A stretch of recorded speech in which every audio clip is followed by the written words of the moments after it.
Assalamualaikum warahmatullahi wabarakatuh. Hai semuanya, perkenalkan nama saya Triani Lestari. Saya mahasiswi dari Universitas Islam Negeri Alauddin Makassar, Fakultas Ekonomi dan Bisnis Islam, jurusan Akuntansi, angkatan 2019. Di video ini saya akan membahas atau menjelaskan sedikit tentang mata kuliah saya, yaitu Bahasa Indonesia, tentang diksi dan jenis-jenisnya. Oke, langsung saja. Yang pertama kita perlu ketahui apa pengertian dari diksi. Yaitu diksi adalah suatu pilihan kata yang tepat dan selaras dengan penggunaannya untuk menyampaikan suatu gagasan atau cerita yang meliputi gaya bahasanya, pilihan katanya, dan lain-lain agar mudah dipahami. Adapun keterbatasan kosakata dalam menyampaikan sesuatu membuat atau mengakibatkan seseorang juga sulit untuk memahami. Begitupun juga jika kosakata yang dipakai terlalu berlebihan. Masih banyak para pembicara, penulis berlatih dan belajar lebih untuk menguasai diksi dan pilihan kata yang agar para pendengar, pembaca dapat lebih mudah mengerti lagi. Selanjutnya, pengertian diksi menurut dari beberapa ahli. Yang pertama yaitu menurut Harimurti. Menurut Harimurti, diksi adalah pilihan kata dan kejelasan lafal untuk memperoleh efek tertentu dalam berbicara di depan umum atau dalam mengarang.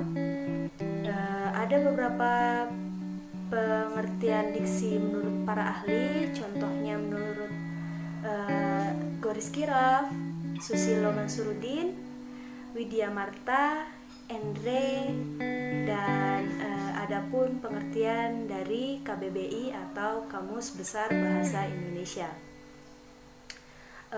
Lanjut, fungsi diksi. Di sini dimana fungsi diksi adalah untuk memperindah suatu kalimat, seperti dalam suatu cerita yang menceritakan runtutan dari satu kejadian ke kejadian yang lain dengan menceritakan tokoh, latar, dan tempat dari sebuah cerita tersebut. Diksi juga berfungsi untuk membantu para pendengar agar lebih mudah apa yang dimaksud. Terus yang kedua, menciptakan komunikasi yang lebih efektif dan efisien. Terus selanjutnya untuk menciptakan komunikasi atau menyampaikan gagasan atau ide yang lebih tepat lagi. Selanjutnya kita masuk ke jenis-jenis diksi. Jenis diksi yang pertama, diksi berdasarkan maknanya, yaitu terbagi lagi menjadi dua. Yang pertama, makna denotatif. Makna denotatif ialah suatu kata atau kalimat yang memiliki makna sebenarnya. Contoh, Rian bekerja keras untuk mendapatkan penghasilan yang lebih baik. Kata kerja keras di sini mempunyai makna yang sebenarnya. Kata kerja keras artinya meluangkan semua tenaga dan usahanya untuk mendapatkan hasil yang memuaskan. Selanjutnya, diksi berdasarkan maknanya yang kedua yaitu makna konotatif, di mana makna konotatif ialah suatu kata atau kalimat yang mempunyai makna bukan sebenarnya. Kita langsung ke contohnya, yaitu Rian membanting tulang demi menghidupi keluarganya. Di sini kata membanting tulang yaitu bukan makna sebenarnya. Makna sebenarnya adalah mungkin banting yang ditulang, tapi makna dari kalimat tersebut bukan itu. Makna yang dibilang membanting tulang dalam kalimat tersebut itu adalah bekerja keras atau sama dengan makna yang ada pada contoh makna denotatif tadi. Selanjutnya, diksi berdasarkan leksikal. Di sini saya akan membahas 4, yaitu sinonim, homonim, kata umum, atau biasa disebut dengan hipernim, dan kata khusus atau biasa disebut dengan hiponim. Yang pertama, sinonim. Kata sinonim tidak asing lagi bagi kalian yang sudah mahasiswa karena sinonim sudah dipelajari dari sekolah dasar.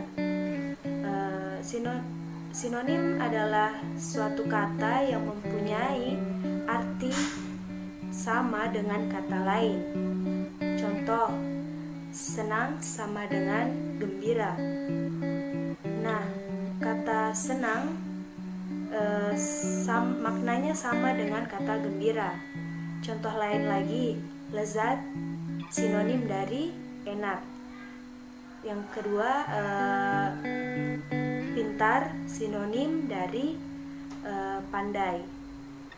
Nah, yang kedua, jenis diksi berdasarkan leksikal yang kedua yaitu homonim, di mana yang dimaksud homonim adalah kata yang memiliki lafal dan ejaan yang sama namun artinya atau maknanya berbeda satu sama lain. Contohnya kalimat pertama yaitu bulan malam ini terlihat sangat indah, dan kalimat kedua yaitu semua karyawan mendapatkan gaji pada akhir bulan. Nah, kata bulan pada kedua kalimat tersebut memiliki arti yang berbeda walaupun ejaan dan lafalnya sama. Bulan yang pertama bermakna bulan yang ada di langit, sedangkan bulan yang kedua yaitu menjelaskan tentang bulan Januari, April, Mei, dan seterusnya. Selanjutnya, diksi berdasarkan leksikal yang ketiga dan keempat yaitu kata umum dan kata khusus. Yang pertama, kata umum adalah kata-kata yang memiliki dan cakupan arti yang luas atau pemakaian yang luas. Kata yang termasuk kata umum biasa disebut dengan hipernim. Sedangkan kata khusus ialah kata-kata yang ruang lingkup dan cakupan maknanya lebih sempit. Kata yang termaksud kata khusus biasa disebut dengan hiponim. Nah, kita langsung ke contohnya saja. Yang pertama, kalimat pertama yaitu ayah melihat adiknya yang sedang dirawat di rumah sakit. Kalimat kedua, ayah menengok adiknya yang sedang dirawat di rumah sakit. Dan kalimat ketiga, ayah melirik adiknya yang sedang dirawat di rumah sakit. Dari ketiga kalimat ini mempunyai kata umum yakni melihat dan kata khususnya menengok dan melirik. Kalimat ketiga yang memakai kata melirik yaitu kata khusus yang tidak sesuai dengan konteks kalimat. Sedangkan kata kedua yaitu kata menengok atau kata khusus yang sesuai pada konteks kalimat tersebut. Contoh kata umum lainnya seperti mendatangi dan kata khususnya mampir, singgah, dan mengunjungi. Oleh karena itu, penggunaan kata khusus memiliki cakupan yang lebih sempit dan hanya bisa dipakai dalam kalimat tertentu, sehingga pemilihan kata atau diksi sangat diperlukan.